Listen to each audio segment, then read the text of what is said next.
Assalamualaikum warahmatullahi wabarakatuh. Perkenalkan nama saya Muhammad Ali Rahmat Ranjani. Di sini saya akan mempresentasikan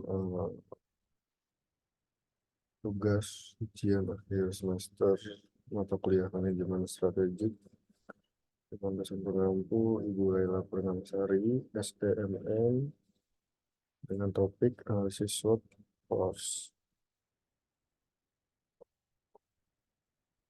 Ya, jadi Porsche adalah salah satu produsen otomotif mewah yang paling sukses di dunia. Jadi merek Porsche ini identik dengan warisan desain dan teknik, kemudian warisan balap, performa, prestis, inovasi, dan pencapaian teknologi.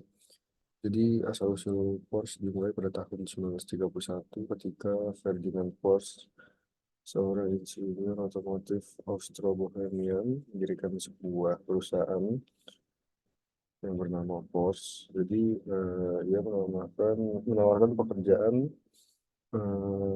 untuk membuat sebuah perkembangan kendaraan bermotor dan konsultasi pada saat itu yaitu tahun 1931. Penugasan pertamanya ialah adalah dari pemerintah Jerman untuk merancang sebuah mobil rakyat yang bernama VW atau Volkswagen. Jadi hal ini menghasilkan Volkswagen Volkswagen Volkswagen Beetle yang legendaris dengan kesuksesan tersebut. Jadi Porsche 64 atau Porsche ini dikembangkan pada 1939 dengan menggunakan banyak desain dari Beetle. Jadi awal mulai itu adalah membuat sebuah mobil rakyat dari brand Volkswagen, kemudian berkembang menjadi Porsche pada tahun 1939. Oke, kemudian di sini kita bahas tentang analisis SWOT. Jadi analisis SWOT adalah metode untuk mengevaluasi sebuah kekuatan, kelemahan, peluang, keuntungan atau strength, weakness, opportunity, dan threats bagi suatu perusahaan. Jadi analisis ini berguna untuk menentukan sebuah strategi dan arah dari perusahaan pada masa depan, serta melakukan perencanaan strategi sebelum menjalankan sebuah aktivitas bisnis. Analisis SWOT dilakukan melalui proses identifikasi sejumlah faktor yang mempengaruhi kinerja perusahaan, yaitu yang pertama strength, weakness, opportunity, dan threats.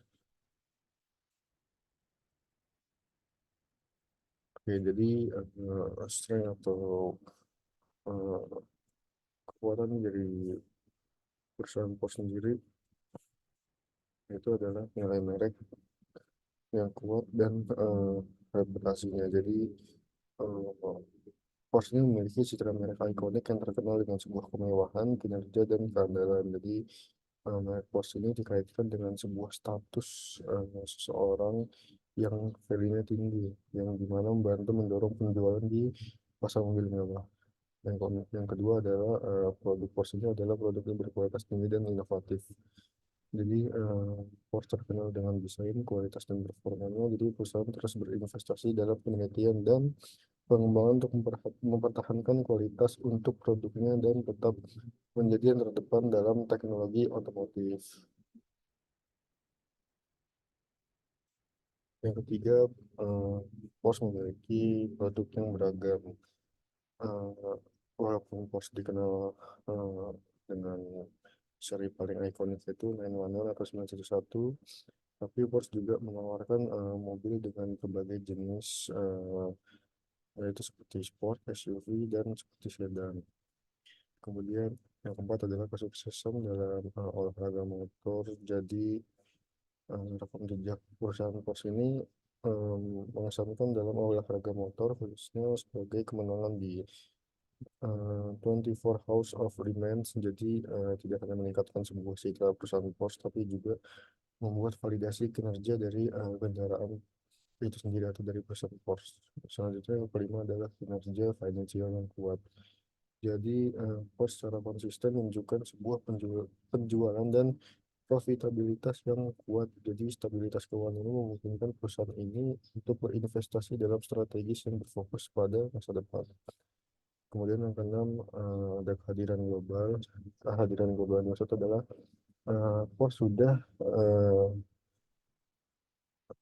menjual produknya ke lebih dari 100 negara. Jadi Pos menjadi salah satu pasar tunggal terbesar merek sport car, terutama di Tiongkok, kemudian Amerika Serikat dan Jerman. Selanjutnya ada komitmen berkeberlanjutan. Jadi eh, Pos semakin fokus pada keberlanjutan atau inovatif, dan ini menjadi perhatian yang semakin besar bagi konsumen modern. Oke, selanjutnya sini ada weakness atau kelemahan dari perusahaan pos. Yaitu pertama ada harga yang tinggi.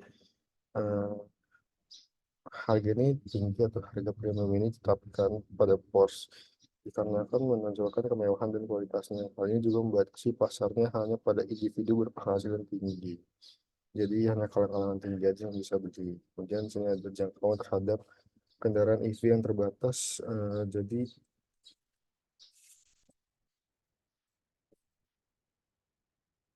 Jadi pada tahun 2021 Porsche hanya memiliki satu model listrik, yaitu mobil Porsche Taycan namanya. Jadi eh, belum memiliki mobil listrik lain yang dimana ini menjadi sebuah kelemahan dalam perusahaan Porsche yang bisa disaingi oleh eh, rival-rival lainnya. Kemudian yang ketiga, ketergantungan pada pasar tertentu. Jadi contohnya sebagai pada tahun 2021 sebagian besar penjualan Porsche berasal dari Tiongkok atau Amerika Serikat dan Jerman. Jadi ketidakstabilan ekonomi atau politik di pasar-pasar ini dapat berdampak negatif nih kepada perusahaan Porsche dan penjualan perusahaan ini. Kemudian dampak lingkungan. Nah, dampak lingkungan itu seperti produsen mobil tradisional lainnya. Jadi Porsche dan eh, pengguna kendaraan lainnya berkontribusi terhadap pencemaran lingkungan nih, karena masih menggunakan mobil-mobil yang berbahan bakar eh, belum listrik. Itu jadi salah satu kelemahan dari perusahaan Porsche. Selanjutnya ada opportunity atau peluang dari perusahaan Porsche ini sendiri. Yang pertama, pasar kendaraan EV ya kayak tadi kan belum dapat memenuhi varian-varian yang banyak dalam pembuatan kendaraan EV, tapi dikarenakan pasar EV juga belum terlalu banyak, terutama pos diminati oleh halayak umum, jadi menjadi sebuah peluang untuk perusahaan pos dapat meluncurkan kendaraan-kendaraan EV yang dimana dapat diminati di pasaran dan laku-laku juga di pasaran. Yang kedua adalah kemitraan dan berlayanan. Jadi POS juga membentuk sebuah aliansi strategis dengan perusahaan lain yang dimana dapat memberikan keuntungan pada perusahaan POS dan akses terhadap teknologi pasar atau segmen pelanggan baru. Misalnya kemitraan dengan perusahaan teknologi dapat mempercepat pengembangan teknologi dalam segi otomotif. Dan kemudian ada pasar yang berkembang. Jadi pasar yang berkembang ini adalah POS memiliki sebuah peluang yang kehadirannya di pasar negara berkembang seperti India, Asia Tenggara, dan Afrika. Jadi pasar-pasar ini memiliki pertumbuhan kelas menengah dan atas yang dapat membentuk basis pelanggan baru bagi perusahaan pos. Ini salah satu peluang besar. Kemudian ada digitalisasi dan konektivitas. Nah, digitalisasi dan konektivitas ini eh, adalah di mana di zaman modern ini, terutama eh, Forbes juga akan mengembangkan sebuah produknya melalui pasar digital di mana dapat dijangkau dengan luas nih oleh para para pelanggannya dikarenakan mengintegrasikan teknologi digital juga ke dalam sebuah kendaraannya juga nih salah satunya agar memudahkan membuat nyaman atau membuat efisiensi dalam eh, para berkendara bagi para pengemudinya gitu. Jadi hal ini memungkinkan Porsche untuk mengembangkan sebuah sistem infotainment yang lebih canggih atau layanan mobil yang membuat pengguna jadi lebih nyaman dan lebih menyukai. Ini salah satu peluang juga.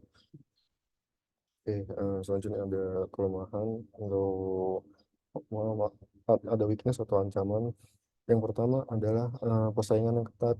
Jadi industri otomotif tingkat tinggi nih atau yang premium itu memiliki standar kompetitif yang sangat tinggi. Jadi khususnya di segmen kemewahan ini nih, jadi pesaing-pesaing dari Porsche itu biasanya dari BMW, Audi, Ferrari, dan Tesla.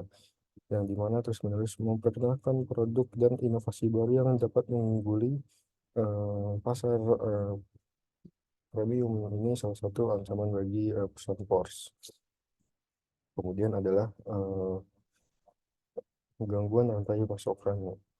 Gangguan rantai pasokan ini adalah peristiwa seperti eh, pandemi, kemudian ada perang dagang atau bencana alam itu dapat mengganggu rantai pasokan pos atau menyebabkan penundaan produksi dan peningkatan biaya. Misalkan aksesoris yang susah didapatkan, kemudian pembuatan bahan baku kendaraan yang juga susah akibat keadaan di setiap negara. Yang ketiga adalah fluktuasi ekonomi. Jadi fluktuasi ekonomi adalah Opus juga menjadi salah satu produsen mobil mewah, juga dapat terkena dampak yang signifikan dari kondisi ekonomi global. Jadi eh, kemerosotan atau penurunan ekonomi dapat mengurangi permintaan barang-barang mewah nih, termasuk kendaraan kelas atas sehingga berdampak negatif terhadap penjualan dan profitabilitas dari perusahaan Porsche. Yang keempat ada risiko reputasi. Jadi setiap insiden negatif yang Porsche buat seperti masalah keselamatan, penarikan kembali, atau skandal dapat merusak reputasi dari perusahaan Porsche dan mempengaruhi kepercayaan pelanggan sebagai bagian dari grup Volkswagen atau VW. Jadi reputasi Porsche juga dapat dipengaruhi oleh insiden yang berkaitan dengan merek lain seperti halnya skandal Dieselgate. Baik, kurang lebihnya seperti itu yang dapat saya jelaskan tentang uh, hasil WOT dari perusahaan Porsche. Kurang lebihnya mohon maaf. Wassalamualaikum warahmatullahi wabarakatuh.